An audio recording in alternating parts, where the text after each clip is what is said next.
Hello and welcome back to our channel. So today in this video we are going to talk about how you can save your CapCut video in your gallery.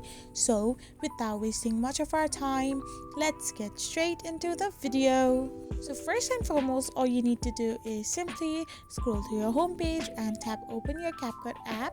Once you do this, you can select a new project or start over your old one. And after you have selected your project, you can simply customize it according to your will. You can split it out, you can edit it and do anything. And after you are done doing so, all you need to do is simply tap on the arrow like button on the right hand side of the corner. So once you do this, your video will get exported and be saved in your gallery. I hope you found this video helpful, so don't forget to hit that subscribe button and give us a thumbs up. We will be back again with these informative videos. Thank you for watching.